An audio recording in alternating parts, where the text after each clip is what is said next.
Okay, so we're going to open the public hearing up. It's 10:20. Public hearing is for the proposed retiring of Sally Bell, retirement to the position of director at the Department on Aging. We need a motion to waive the reading of the legal notice. So moved. Second. Commissioner Spiller? Aye. Commissioner Sweeney? Yes. Aye. Okay. What we'd ask is, though, so that we have accurate minutes, is that when you get up to, when you're called upon to speak, you know, that you can state your name for the record. Okay. So at this point in time, I would ask the commissioners if they had anything to say, and first, and if not, then I would ask Sally to. Yes. Go ahead. Yeah. Sally, did you want to say anything? Or? No, sir. Yes, sir. And your name? I'm Don Trask. I'm a senior. Been with the advisory board for 3 years at the Department on Aging. All I want to say is that Sally is an extremely hard worker, totally dedicated to the seniors of this county. Without her guidance in the levy that we've had for funding and the knowledge she has on all the federal and local and state programs, I think we really are going to lose a lot of benefit to the seniors if we don't have Sally there for at least a controlled period of time, so that the transition for later on, for her replacement later on, could happen. That's what I have. Anyone else?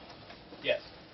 Melanie, can you tell me how long this Miss Bell has worked for the housing, what is it, an aging department?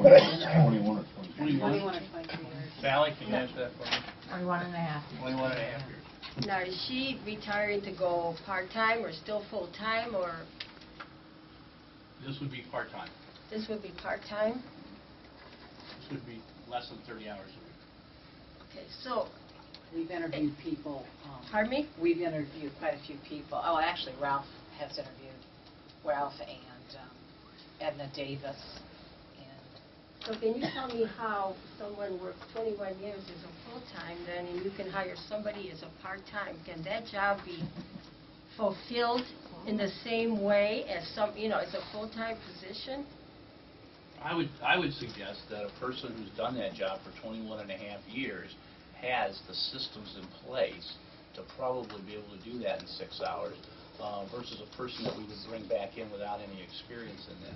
I would probably also suggest that if we brought Sally back, that she'd probably be down there a few more hours than 6 hours a day, knowing Sally. So you paid somebody full-time for 21 years, and now you're going to have somebody part-time? One of the things that we probably should look at the whole gamut here as to what's happened. But one of the things we needed to do is we needed to bring in a full-time social worker. We also had the opportunity, we had some employees that wanted to retire. So as you know, we brought 2 of those employees back. And if we were to bring back Sally, we look at the salaries, and in the salaries for 2011 versus what we would project for 2013, if we brought Sally back at a part-time rate, we would actually save $15,575.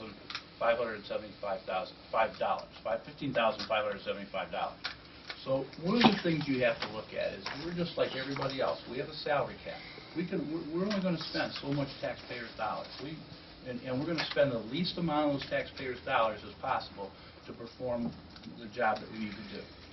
And so we're able to look at being able to do this kind of thing, save money, still bring in a full-time social worker that was badly needed in this county. So that's what, at least in my opinion, that this thing is all about, is saving money and putting the most qualified person in that position. So it took you 21 years to find this out, or what? Well, I think to be quite honest with you, our senior population, it is a lot larger today than it was 21 years ago. It's going to be a lot larger in the next 10 years. And 21 years ago, we didn't even have a place for the seniors. We rented, and they came up with this place. And as Tracy had said, it was a much smaller population. They're anticipating the senior population to increase ever more, and I forgot the actual percentage, but I think it was up to 33,000 from 20-something. Is that right? From 20,000 to 33,000, we're anticipating the increase. So with the increase, I think they started off very small in the beginning, and it wasn't as, I would think it wasn't as difficult to manage in the beginning. Is that correct to say that, Sally, in your experience? It has evolved. It has evolved to what it is now. I'd like to also add that it's a very fine running machine with Sally's direction. And without it, a new person is going to have to start in from the beginning. And I agree with Mr. Jameson on the finance situation. It's a very favorable situation for us as far as taxpayers. And we were also looking at, some kind of philanthropic operation going on with the department, because what we don't want to do is go to the taxpayer and ask for more levies. We don't want to be going out and trying to get more grants. What we would like to do is build a philanthropic operation in there so that when there's a need for more cash flow, we would have it. Build an endowment in the same way that your universities do. There's cash, built up there through the philanthropic processes. And, maybe if we can do that in the future, we won't have to be looking at increased price cost for the people of Geauga. Keep in mind that this department is not mandated to us, but we feel our seniors are important to have it. I mean, it is not a mandated service. It really isn't. So will this job be a part-time job all the time, or is it going to be start at part-time and go back to full-time? Well, if Sally is hired, it's going to stay part-time. I would suggest, though, that if we don't hire Sally, that we'll probably have to go back to full-time. The person who would get that position, if it wasn't Sally, to do that job would probably have to be full-time. Yes, Skip. Skip Claypool. Did you just listen to this conversation? If it's Sally, it's part-time. If not, it's full-time. This is a multi-million-dollar department. The Department of Aging deserves a full-time person to run the Department of Aging. The cost savings aspect of this, I would contend, is nonsense. It's a false argument that can be easily taken apart. This department, the Department of Aging, if we consider it an important department for our county and for the people in the Department of Aging, it deserves to have the right person. Not a favoritism kind of a thing where we're taking care of our friend, and that's not a personal attack on Sally Bell. She's a great person. She's done a great job. But if we have a situation where we have not properly planned for somebody who's going to retire so that we can backfill them with another competent, qualified person, then shame on us for not doing that. This is a large department that deserves to have a skilled, competent person. For us the appearance here is that we're doing a favor for somebody. If there's one thing that the citizens, at least from this citizen, and from many citizens that I know, that we object to is when we're doing favoritism within the government. We need to run this like a business from that perspective. Look at it. We've interviewed people. If we're interviewing people, how can we possibly say that now we're going to get permission to hire a part-time person? Why are we interviewing people if we're going to hire a part-time person? It doesn't make any sense whatsoever. So that's a question to you. How can you justify the interviewing process where you've got full-time people and then say, well, we'd like to hire a part-time person? That makes absolutely no sense. We're interviewing people who are interested to get the best person. But Skip, I got to ask you a question. When you were sitting over here, it was near the end of your term. Sally came and she resigned, or she retired. Now it's her retirement. And you went across the table and you said, I hope you can come back. I did not say I hope I can come back. I said you hope she could come Sally back. said she said she'd like to come back, and you said I hope you can. Check the meeting minutes. We will. Check the meeting minutes, because what she said was, you're probably glad to see me go. And I said, no, Sally. Now, keep in mind, this was an emotional time. I actually like Sally. I think that Sally does a great job. She did a great job. She deserves to retire and allow somebody else to come in there and have this opportunity.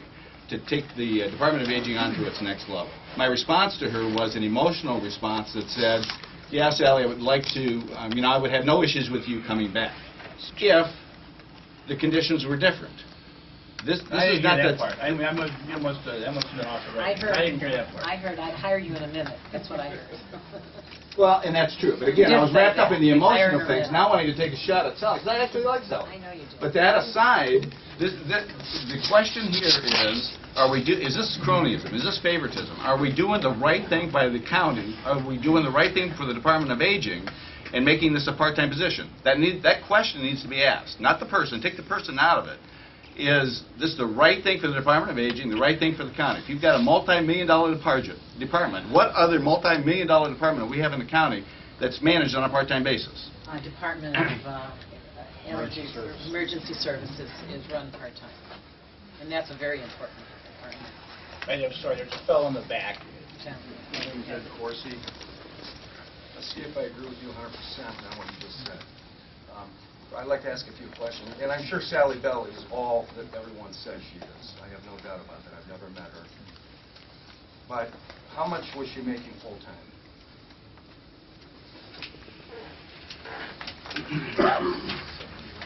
She was at 66,102.40, your salary. And how much is she going to be making part-time? She would be working 40.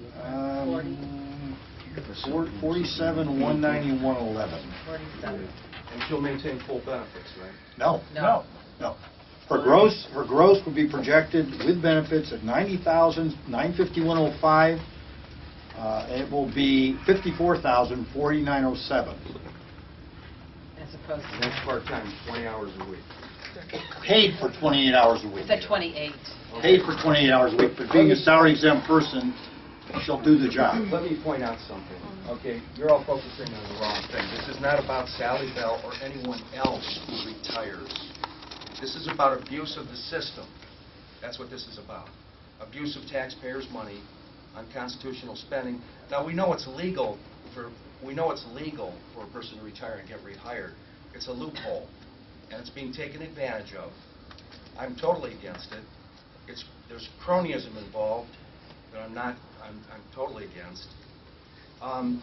It's demoralizing to other workers who want to move up the ladder and who, are you telling me that that without Sally Bell, all these senior citizens will suffer now, all of a sudden? No one is indispensable. Presidents are elected every 4 years. And this country hasn't fought, well, this country is falling apart, but not because of election every 4 years. It's not right to not allow other people to move up in the system that are qualified to take her place.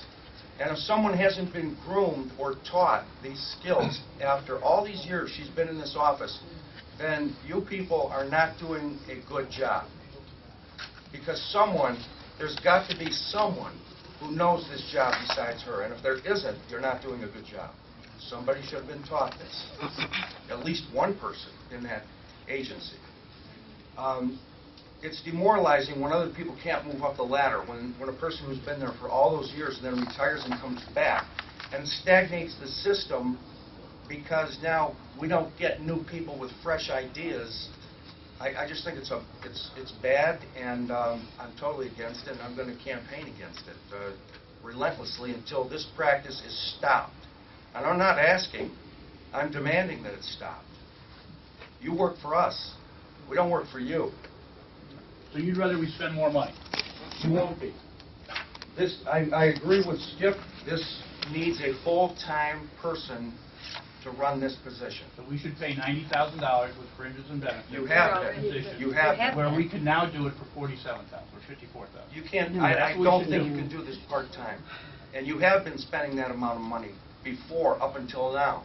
Right. So Are run you this going to department. plan to go to all the other departments that are not under our venue? Make sure you go to the judges, JFS. There's quite a few departments that we don't control, and there's quite a few of them that have done exactly that. We I know happen that. to have a meeting I'm where not you can for any come. of it. I Yeah, don't well, care who it is. I'm that's not good to running know, it. Ed. It's good to know that you feel that way. Because you're consistent. Yeah, well, I think I agree with Mr. Corsi. I'm sorry, Chris Hipley. I'm from Middlefield. I agree with what he said. He brought up some good points. And I think that this is where it starts. You can't control what goes on with the judges or whatever, but you can send a message by starting that here. I have 3 points that I would like to bring up.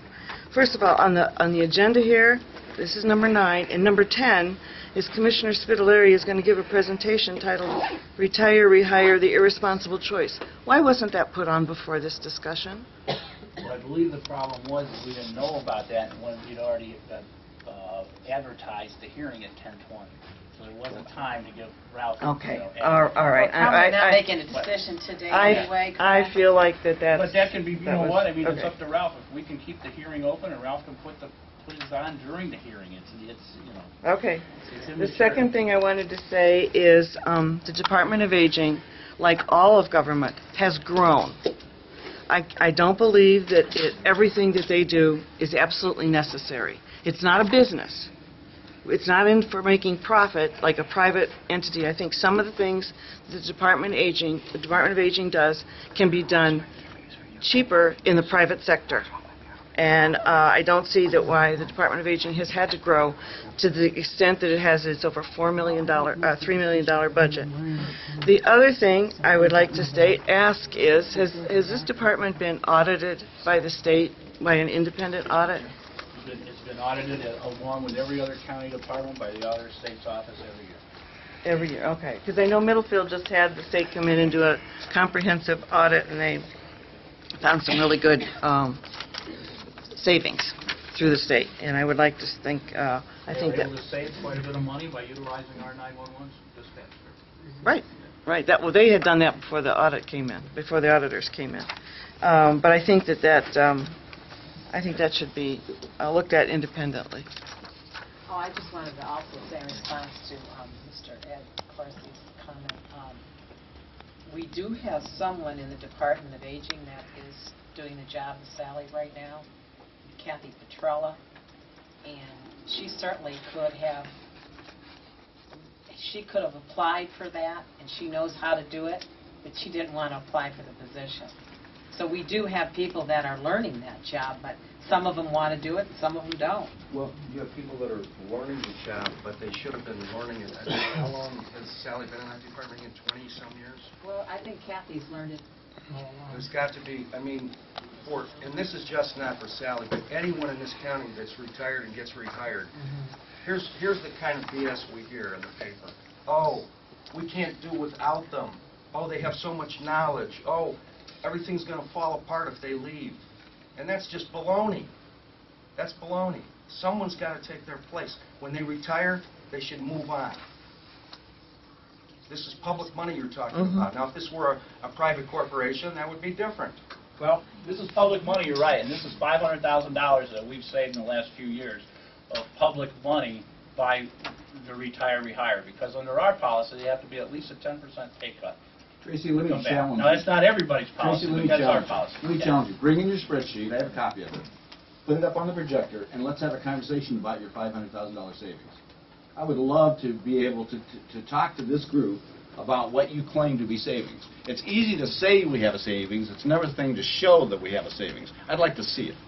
I've seen it. I say that we have a commissioners meeting just for that very subject that Skip Claypool mentioned, to show that what you're saying is true. Okay, we can do that. That's not a problem. Yeah, I'm sorry, ma'am. Go ahead. Hi, I'm Sue Fazegas. Everyone's looking at this like it's a business. These are people. These are the seniors. We should be worried about the seniors of Geauga County. I've worked with Sally. I was her employee. I was her volunteer. I worked with her on the board. And I was a client because I took care of my parents. And nobody cares about the seniors of Geauga like she does.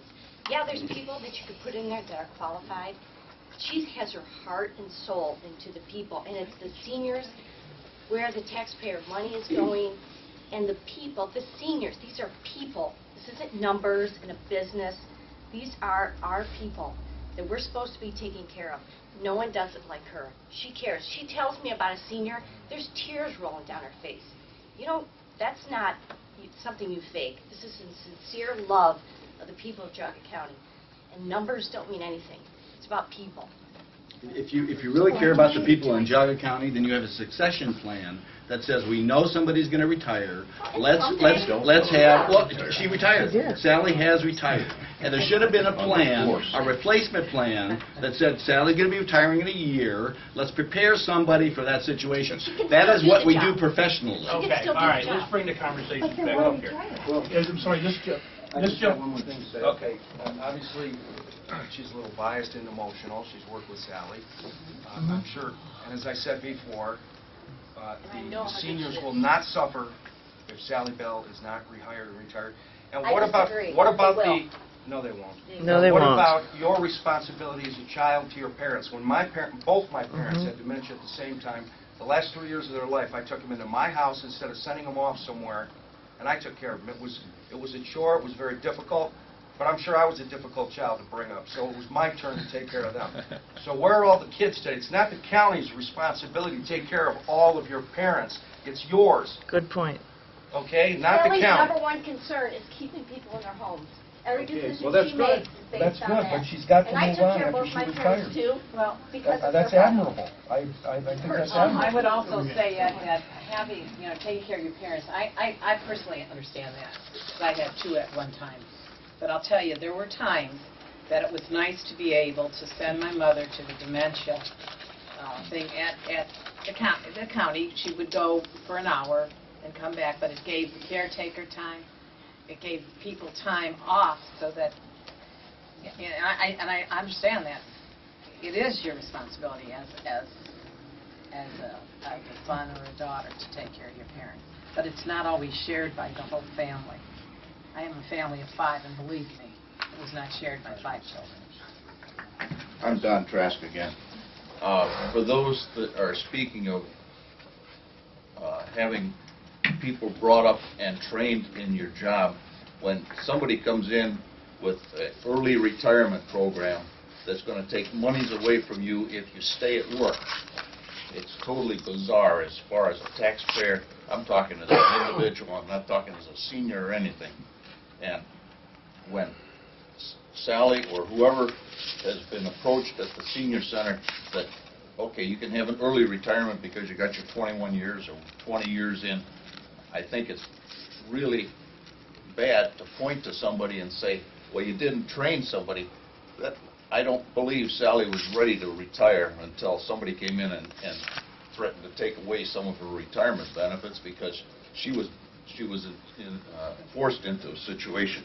I understand what you're saying, but it's just common business in corporations. Well, They groom that's people part 10 of why Washington's all screwed up. They groom people 10, 20 years in advance in corporations. Because I'm unaware of this, but somebody walks in. My understanding is that if you continue working, and I may be wrong, but if you continue working, the retirement benefits that you will receive in the future decline at the rate of 3% per year that you continue working. Is that correct or not? There's a change in PRS. Absolutely not.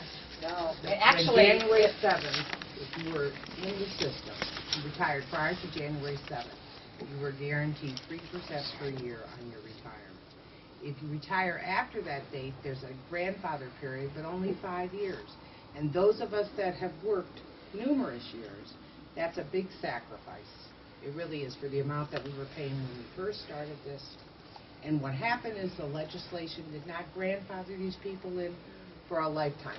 When you started working under these conditions, it would have been a lot of heartache could have been solved if they would have just said, we're going to keep you under the rules that you initially were working under. Okay? Okay.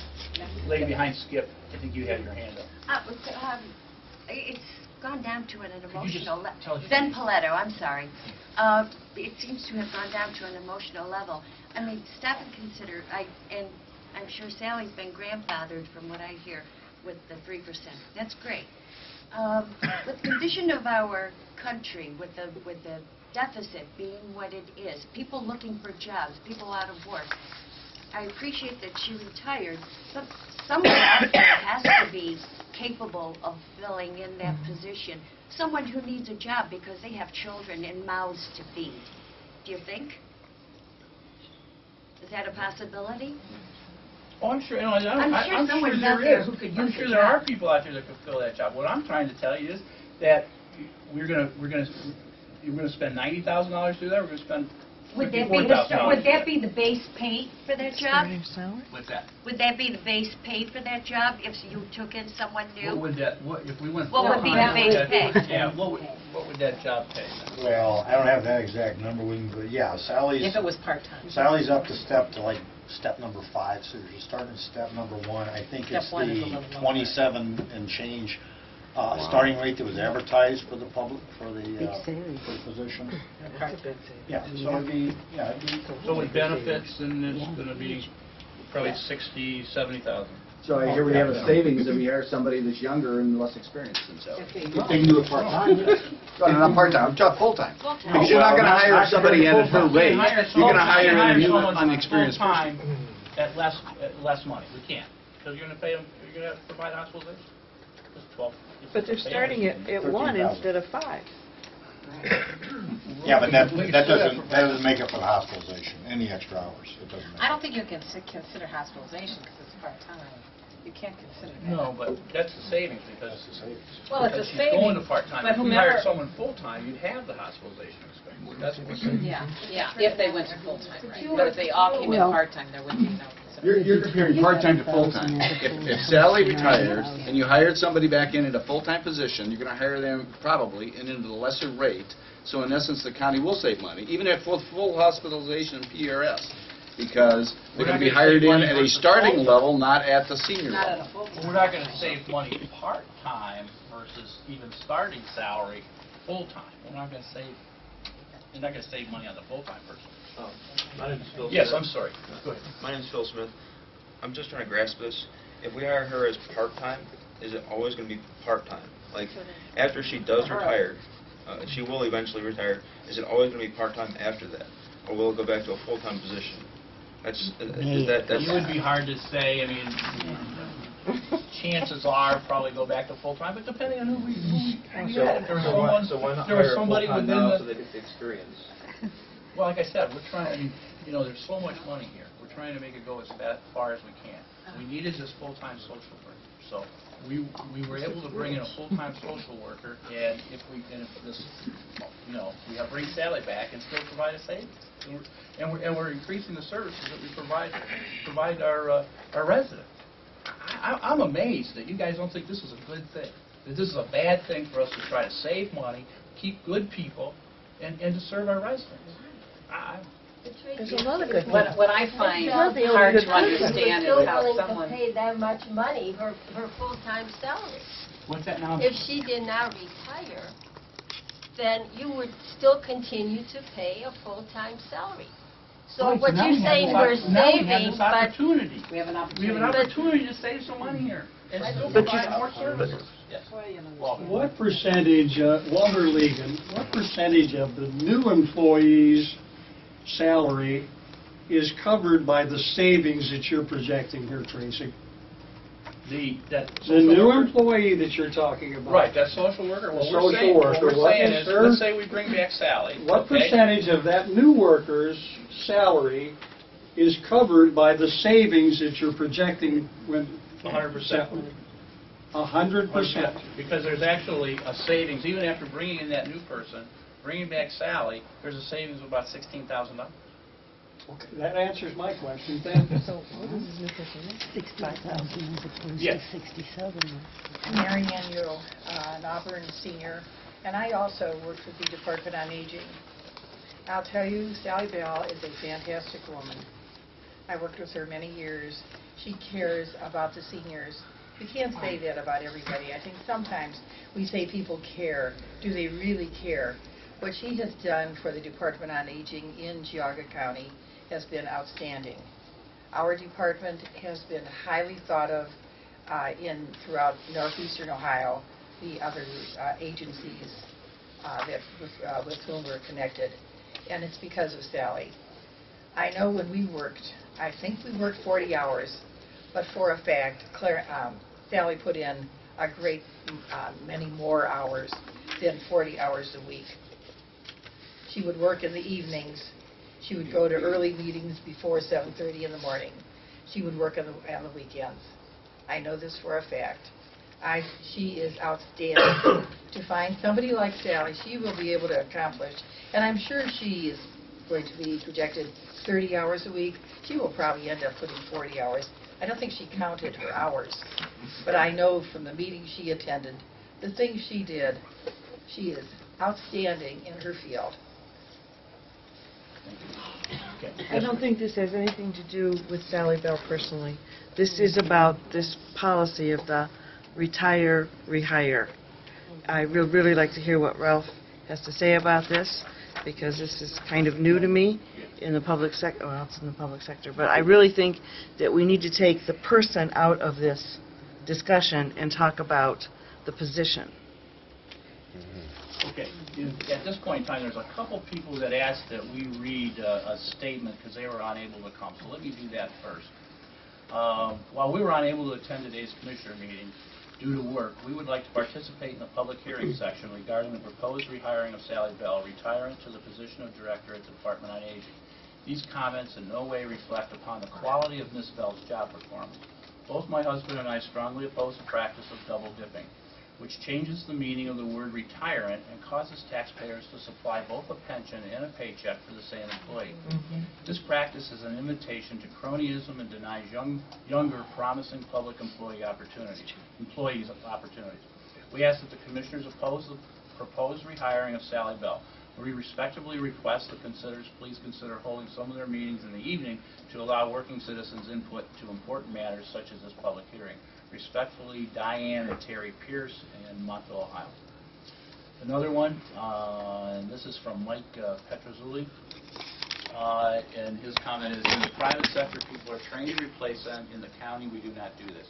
He feels that rehiring is bad and that as officials, we should be training people to replace those that are leaving. At this time, I'd like to add a couple things just before I get into my segment. I think the one thing that has not been brought up is if somebody is retired, Sally is a vital role, why is anybody here bringing up the possibility of volunteering? I don't think that anybody within that department would not want to have Sally available as a volunteer, so that she could still be involved with whoever is there.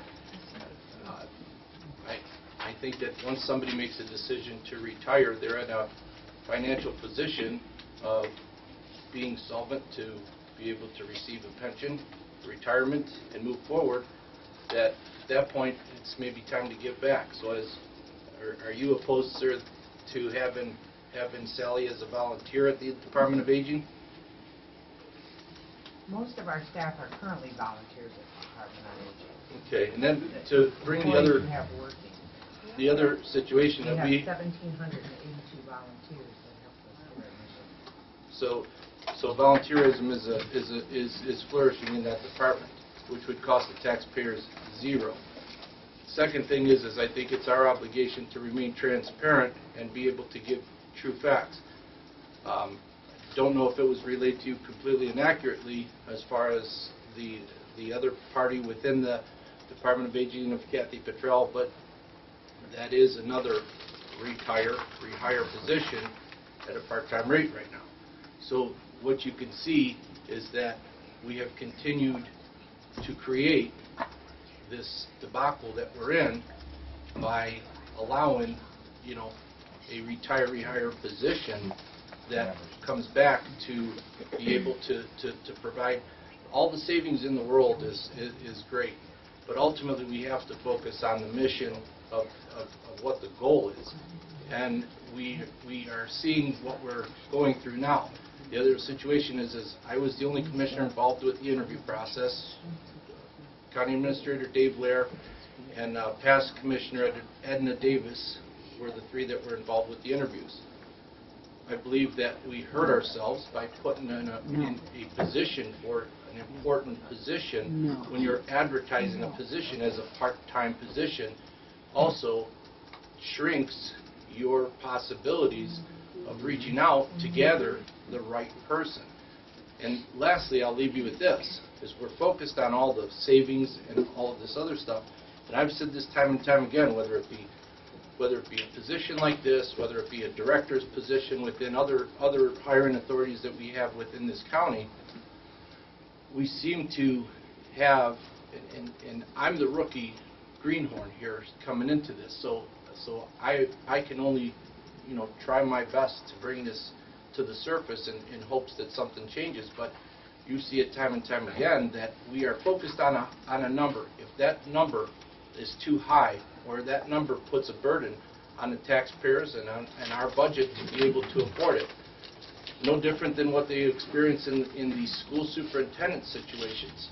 If you had a final list of X number of people and you requested them at that point to say, would you take this job, and poll these people to say, would you take this job for $15,000 less, you'd be surprised, in given the marketplace and the economy today, how many people would respond yes, and we could get good high-level people for a lot better price and save us all the ability to have a quality employee at a quality price and still be able to have a good accomplishment within that department.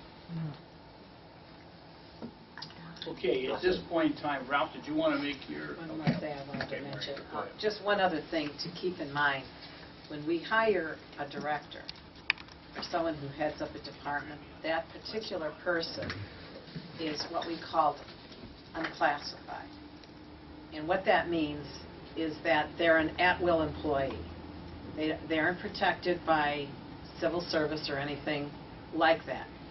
All the other employees that we have under us are classified. We can't just decide we don't want them because we don't like how they're doing something. We have to really build a case if you want to let someone go. So those two positions, in my opinion, are weighted differently. Are weighted differently in a lot of ways, because if you're classified, when you rehire someone classified, with that, you're getting that entire barrage of we can't let them go just because we want to. When you're talking of a director, that's a different deal. I mean, you can say, well, we're going to keep you here for a year, and then that's it, and you will be let go. So there is a difference. That's something to think about. It does make a big difference, and I think personally we need to look at that policy of retire-rehire. Not in the venue of an explosion like this at this time. I wanted to do this. I wanted to do this a couple weeks ago, and we couldn't do it until we had a full board. And, we have a full board, and we're working on it. We're trying to get this thing going. And I just want to mention that. Just keep that in mind, that there is a difference in the hiring of employees. Well, if you want, Ralph, did you want your presentation to be part of the public Do you hearing? want it to be up here? Well, no, You're going to be up here, right? Well, I was gonna- You want to be part in the middle of the... I was going to swing around, I just didn't want to blind the board. I think you ought to. Sure, it'll be here. Yeah, we'll do Our that. high-tech audio-visual system. Thank you. Okay.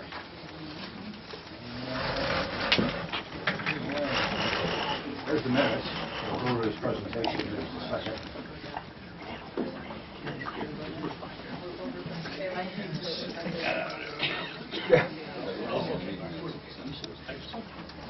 Kind of sideways.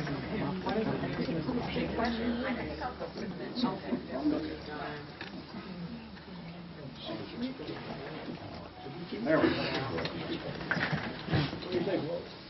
That's cool. Okay. I'd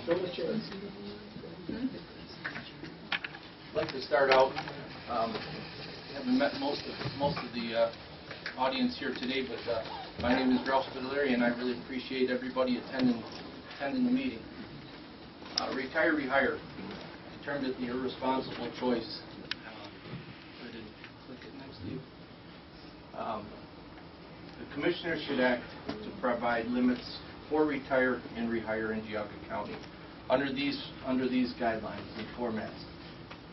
The retire and rehire, also known as, and very, very frequently named double dipping, allows public employees to retire on paper, start collecting state pension benefits, immediately resume the same job with the same responsibilities, collect both pension and salary simultaneously.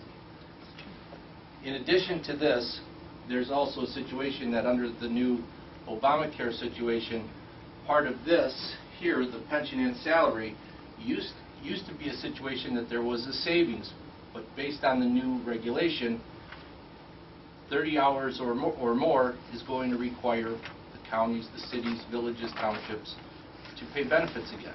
So that savings to bring somebody back full-time, it's right out the door. There is no savings there anymore. Strictly monetarily based on whatever the reduction of pay is. This presentation, what I'm about to do here, is I'm just basically trying to give you my view, my experience being in public service for a number of years, and to just basically lay it into a format here that a decision could be made and also an opinion could be formed. List the negatives effects of retire-rehire on Geauga County, demonstrate the many claims of savings under the retirement-rehire. Deals as just an illusion, and some of that we just got into, that could we have sought out and gathered somebody at a better price. Propose a plan to provide limits for retire and rehire in Geauga County. This here is taken right off of the Ohio Public Employee Retirement System website. So that you can understand, and this question came up, the way that the pension system is designed. In the state of Ohio, there's a number. There's teachers, there's public employee, there's state highway patrol, there's police and fire. The way that this, and they're similarly put together the same way, and it's based on age and years of service. And in Ohio PERS, what we've got is, we've got two different specifics. We've got a regular retiree, which would be, somebody that's not a law enforcement, direct law enforcement personnel. They would basically go at 2.5% of their final average salary, and then what they do is they take the 3 highest year average. So if this is a situation that is a major concern. $250 right now a month in gross salary earnings constitutes a full-time month of service. So to give you an example, and this has happened time and time again, I happen to know about a half a dozen people that have done this, have worked part-time in, whether it be law enforcement, whether it be as a mayor, what have you. They make $250 a month. What they do is they'll work for 24 years or 25 years. The last 3 years, they'll get a paying job that pays them $75,000 or $90,000 or whatever the cost may be. The pension is going to be based on the 3 highest year average. So what happens is their contribution, an employee's contribution, is 10%. If we're talking about the standard retiree, it's going to be 14%. In the law enforcement, it's going to be 10% on the individual, 10.10% individual, 14% is what the municipality or the county government entity is also going to pay into that pension. So it gives you a total of approximately 24%. This is where the issue of you as the taxpayer should have a voice, because that money that's being paid is money from taxpayers. And that money that's going into this system, okay, is something that you are paying for.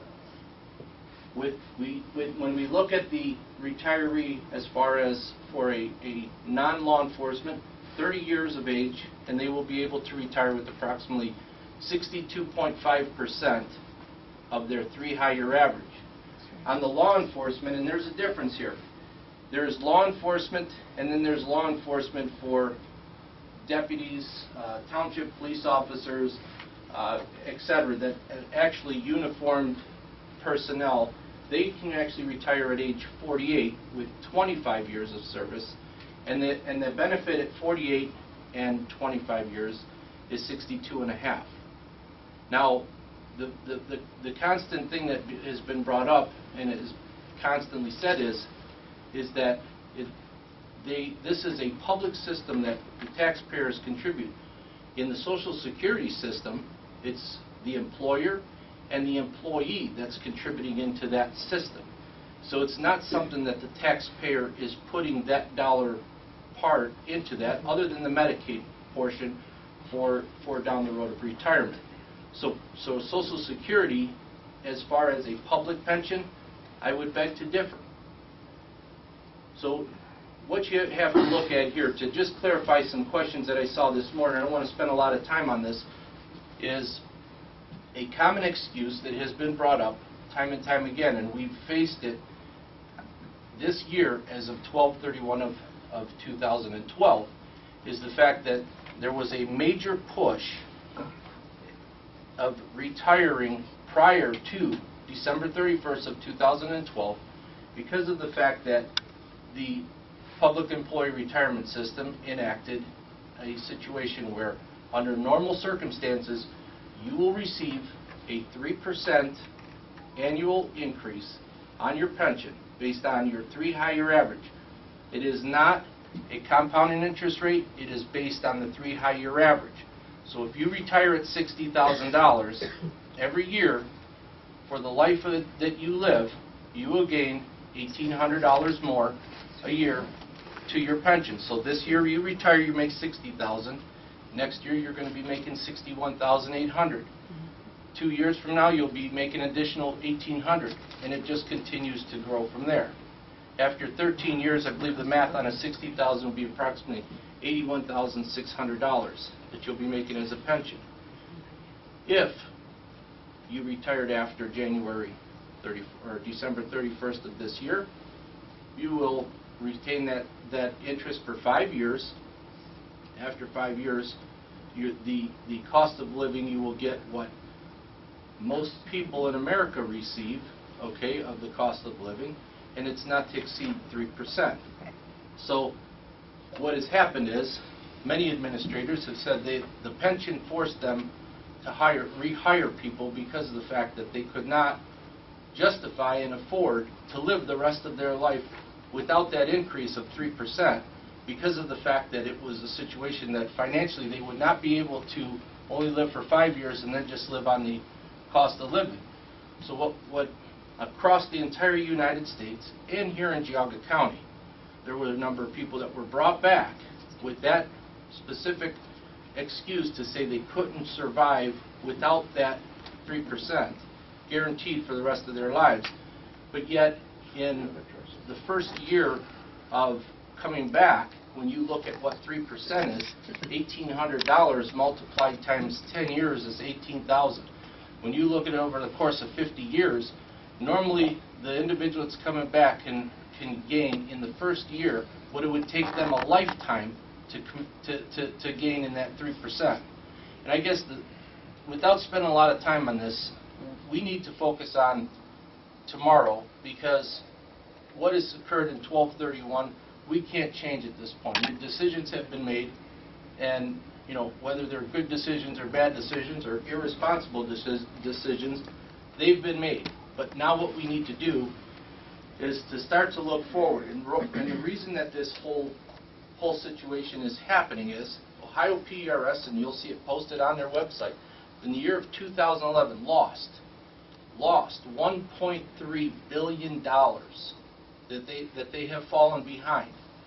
And it's continuing, and the projections are continuing to grow deeper and deeper and deeper, because when you look at the enormous amount of dollars that are being spent in pensions of these super high inflated positions and pensions that are out there, the contribution of the employee, the contribution of what the county kicked back into the pension system also of their portion of this, normally does not exceed, on average, about $185,000 throughout the career of our current retired employee at this time. $185,000 is what the average is of the contribution. When you look at that and you're receiving a pension of $60,000 a year, how long does it take for you to deplete your portion that you contributed, the portion that the county employee or employer contributed to the position, that you could understand why there are changes that are mandatory for the future of this pension? Something has to happen. What I'd like to say is this, is Geauga County, I consider us to be the leaders. I consider us to be role models to other counties. We have great leadership in this county. We have great people that work for this county. And I feel that we are cut above the rest. And we need to set an example. Just because people will say, well, it's legal to do this, doesn't mean that it's right. You could smoke marijuana in California, but is it right? I guess, you have to answer that question. And it comes down to is we need to step up to the plate to put forth the effort to start to set an example and be responsible on our end. Go ahead and next. What I put together here is an example based on this is a close proximity. I'm not going to divulge who this is, what department they're from within this county, even if they're within our hiring authority. But this is a very, very close proximity of an example that has occurred in Geauga County over the last 3 months. This individual had a salary of approximately $96,000. He used to have his contribution to the pension, $9,600, 10%. We as a county then would contribute an additional 14%, 10.10%.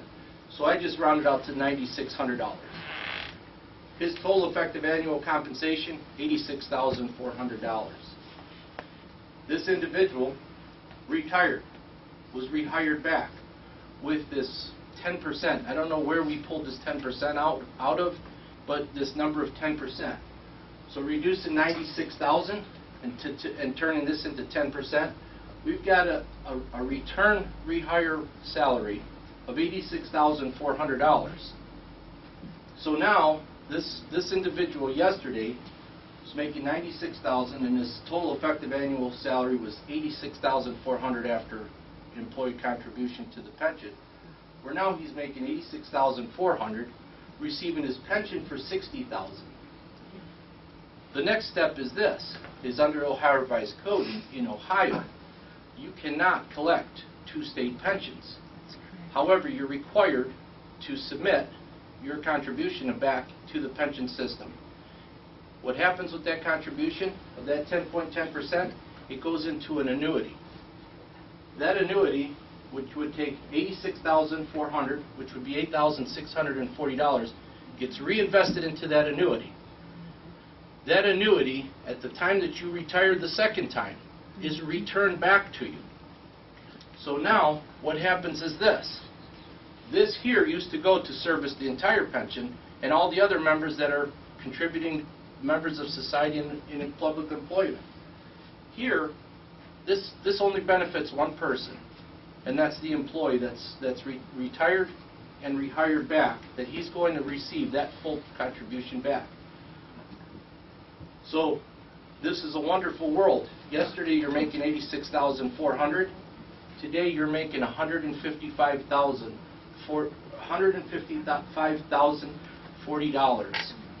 Same responsibilities, same department, same everything. Nothing changes, but just the fact that you submitted a fancy paper.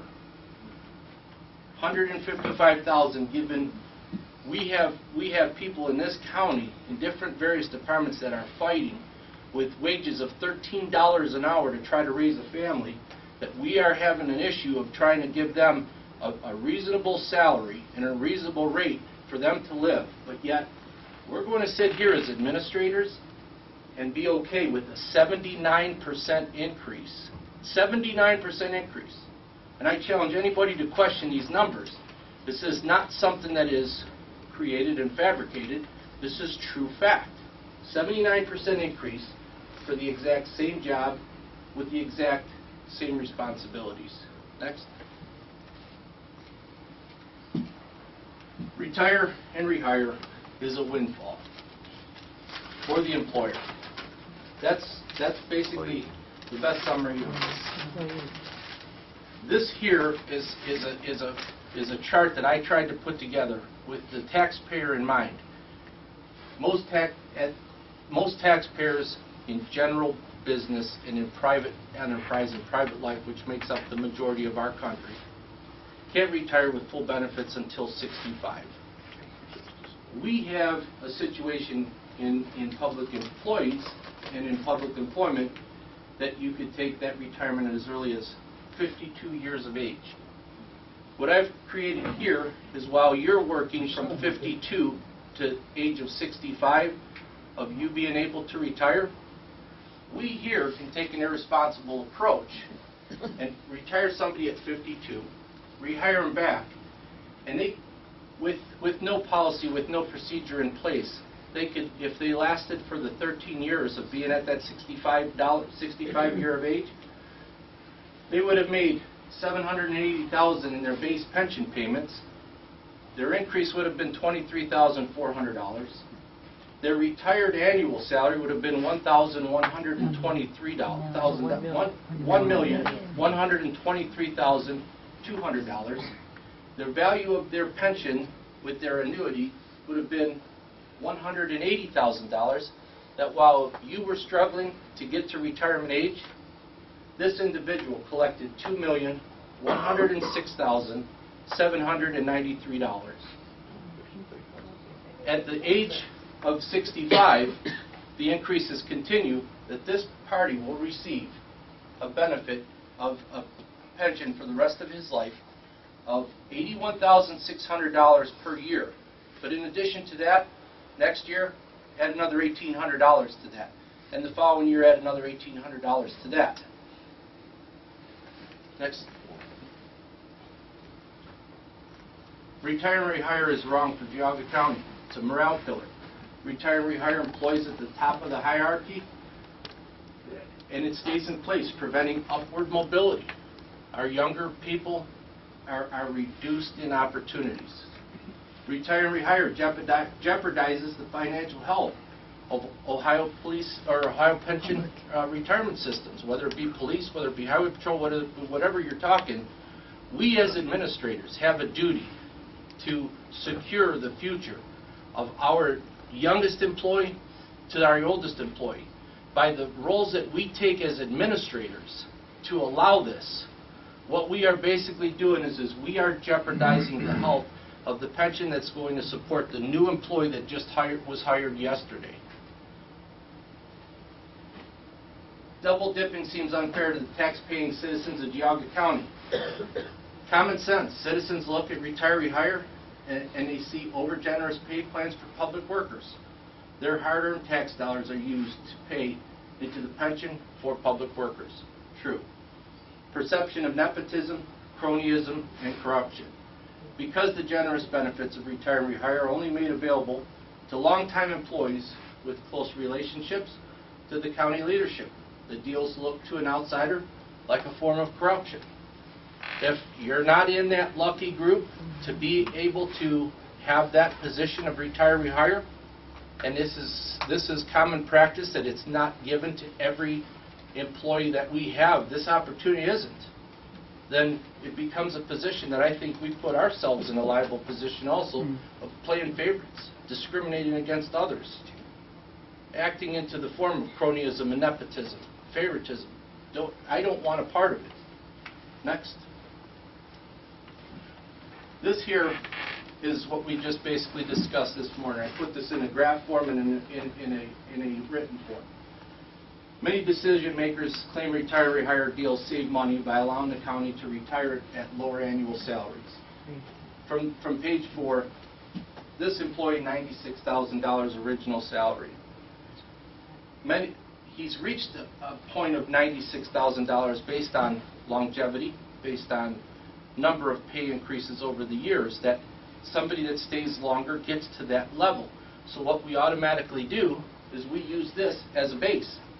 We use this to say, this is what this position pays. This is years of service for an employee to reach this point. Had the county sought a candidate on the open market, one may have found one for $70,000 less, while savings appear on paper that Retire-Rehire prevent the county from realizing fair market compensations, and on paper they look like a savings. If we truly went out and readjusted where our norms should be, we could have saved an additional $16,400 in this simple scenario of just using a point of $70,000. Proposed policy limits. This is what I would like to propose. I'm going to work with the prosecutor's office to put some form of a resolution and to put this on the table to have this board vote on it. We do not allow a retire-rehire for the same position. We do not allow a currently held positions changed in status from full-time or part-time status to fit the need of rehire employee or create a new position for that person. I think we're setting ourselves up for an absolute favoritism, cronyism, nepotism role. No discrimination. If we can do it for one, we need to do it for all. Make it available to every employee. If you want to retire, you can rehire, and not keep this as a good old boys club. All rehire after retire employees could only be rehired into a part-time status, not to exceed 20 hours per week, and their rate of pay could never exceed more than 60% of their previous salary. Go ahead, Dave. In close, I'm sending out an SOS. Stop the greed, the nepotism, the cronyism. The O stands for operate responsibly and fairly. The S is save a retirement system for our future work generations. Thank you.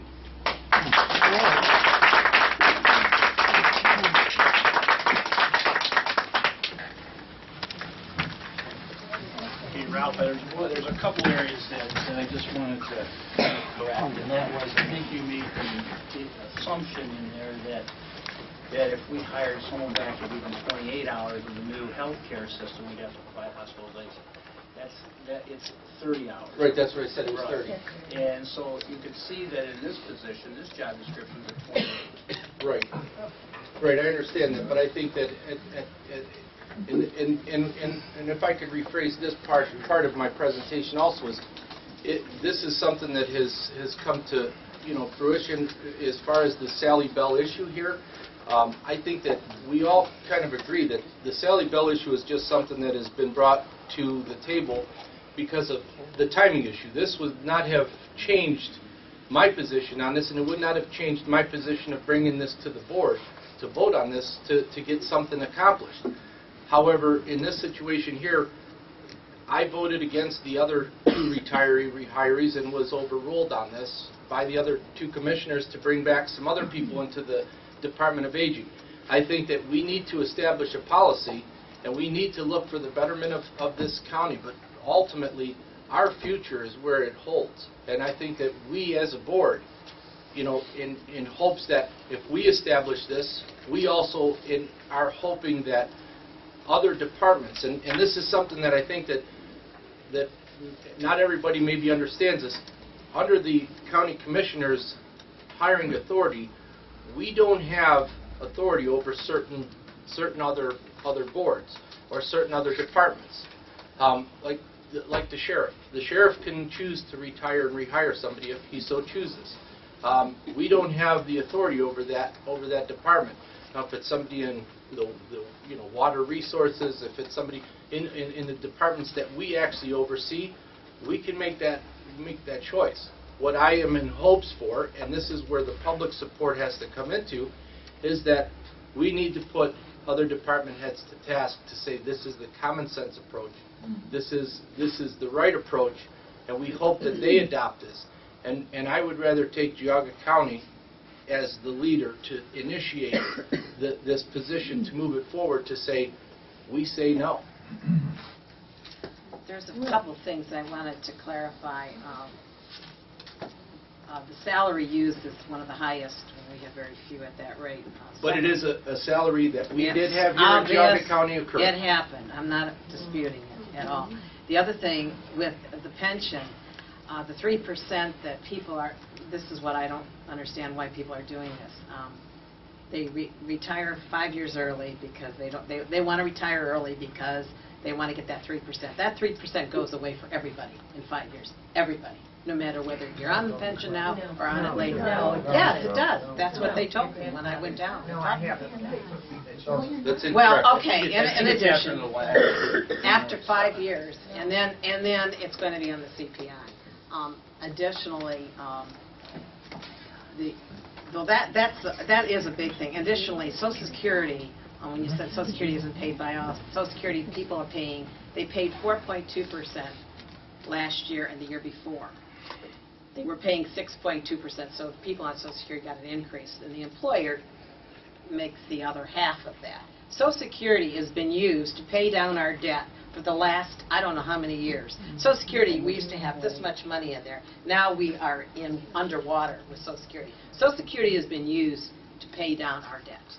And all of those who are going to retire later down the road aren't going to have anything in Social Security unless that gets changed. So the fact that Social Security, if you think you're safe there, you're not safe. And a lot of the folks that I was told years ago, public, when you would work for the county, you made a very low wage in comparison to businesses. I believe that was so. As time went on, it changed. Certainly, even now, most of our folks are paid lower than in comparison to all over. I can't say that in every department, but we are one of the lowest Our average paid. is about $35,000. Our average is in the hiring authority under the commission. And and I understand now when you, and the other thing I was going to mention is the fact that if somebody was working for $250 a month, and that's what they got, and then later down the road they got a $78,000 job, there is a new formula in place right now that handles that kind of windfall, so they would not be able to get that huge retirement. That's been changed with PERS. That has been changed. That is in place. So now, if you make $250 a month, and then there's a formula that I think that's changed too. that's been changed. So you can't make that great big windfall like, that's been changed. Good or bad, And I think you have to be a certain age to retire now based on so many years. Okay, we're going to take a few more questions, but unfortunately we do have to go to another meeting, so while we're heading to And just a comment to the board. Yeah. I appreciate Ralph's presentation as well as all of your information. But I think Ralph has an idea there as far as the sustainability of the PERS program to the public's, the private industry. The PERS plan is strictly well and above most retirement plans. So I think the PERS needs to be really addressed as far as sustainability is concerned. Because I can see from what he said, this is going to fail just as is Social Security. Yeah, well, they have addressed it, and they've got a 30-year they've done some sustainability right changes, now. and I think you're going to see it again in this new session. see it They're again also and going to talk again. about some other things. So, That's as a leader, I think This gentleman hasn't spoken all day, so go ahead. Thank you very much. Your name? My name is Joe Mersnick. I'm in Bainbridge Township. First of all, I think it's commendable to have this open discussion.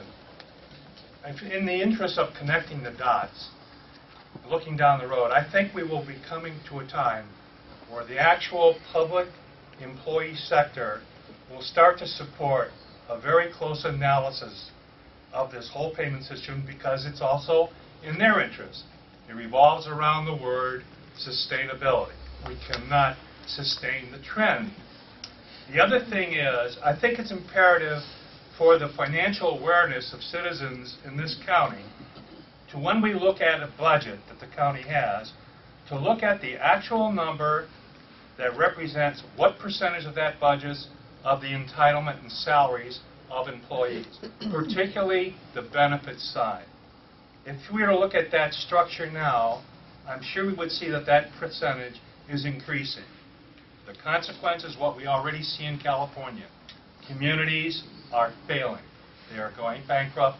They cannot sustain the excessive amount of benefit. So we have to come into a fair middle ground. Retire-Rehire is just one aspect of it, of representing a broader picture. I just wanted to bring up that whole consensus that I have. I just had a quick question. Is your presentation going to be accessible on the internet? Can we get it? I can email it to you if you'd like. It's a matter of public record. I mean, it's a part of the Yes. It will, so, Yes, Skip. I just want to say thank you to Ralph, and Yes. two important points that I want to bring out and just highlight in Ralph's presentation. First of all, this board sets a strong message to the rest of the elected officials in this county that this is an issue. Those elected officials could be put on notice through this kind of an event to say, look, yes, we're going to hold, the citizens are going to hold everybody to the same standard. The other thing is, this is not about Sally, what we're talking about today. This is about trust. This is about creating an image and the impression of trust, trusting our elected officials that they're going to do the right thing. That maybe cost savings are an issue, but maybe there's a bigger issue, and that is accountability to the citizens in terms of developing a system where you're not going to hand out a job to a friend just because they're a friend. This is about trust. Real quick, I'll get to your question just a second here. Real quick, just so that you understand the scenario here.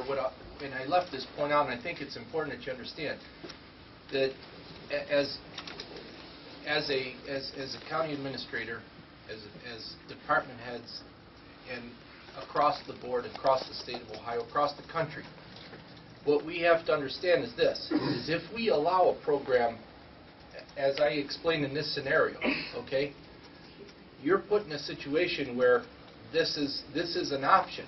If this individual couldn't live on a $96,000 a year job, and at the retired rate live at $60,000 a year with this minimum of 62.5% retirement benefit, with having a retire-rehire open door policy of this, that individual would have stayed within that system, remained at $96,000 a year, and contributed to the pension, and there would never have been a collection. And as grim as this sounds, okay, we have to understand is that we are growing as a nation on the age expectancy at a rate of about 0.37 years for every year of your life is what the norm has been of what they have been tracking for about the last 16 years. So what it comes down to is, right now the average life expectancy in the United States is 78.7 years of age. So when you start to take that into consideration and you extend that past, it used to be that, people died younger. Now they're dying older. And as grim as this sounds, but if you have a situation like this and an individual can retire and rehire and make that additional money, then look at how many more years after that individual is going to live to basically continue to hit on that system. If there's 100 gallons in a tank, you can't pull 120 out of it. And it's getting to the point that we are allowing this by policy to happen. Yeah. I just hope we won't all forget about the seniors a moment, because just to prove a point, we still have a responsibility to the seniors in our county. Sure. Just want to keep that in mind. Mr. Taylor? Yeah, I'd just like to say, I didn't realize it was 21 years ago, but 21 and a half years ago, I had the opportunity to the Board of Commissioners at that time to make a recommendation or endorsement of Sally Bell to be the director of the Department of Aging. She hadn't been in county government. I went to church with Sally. I knew what kind of person she was. I worked with her a little bit in the community, and I thought she would be great for the county. And she has been. And as a department director, I'm making the same recommendation to you today. It's important to me, as someone that you expect me to manage my business and work with other people in the county, to have people who have integrity, who manage their businesses and do it well, who I can trust, who will keep me accountable, and who has passion for what they do. And we have that with Sally, so I make that same recommendation. It does make a difference in terms of the person. Leadership, quite often, is about the person. And that's the reason I think that we should have Sally back in the aging department. So, thank you. All right, so we're going to, first off, before we close this public hearing, I want to thank everyone for the great dialogue that we had today. I think that there's no doubt that we're all on opposite sides here, but I think we did it very civilly and respectfully, and I appreciate that. So at this point in time, I'm going to close the public hearing at 11:33. And if there's no other business to come before this esteemed body, I would seek for an adjournment. 11:30. So moved. Thank you. Thank you. I want to start.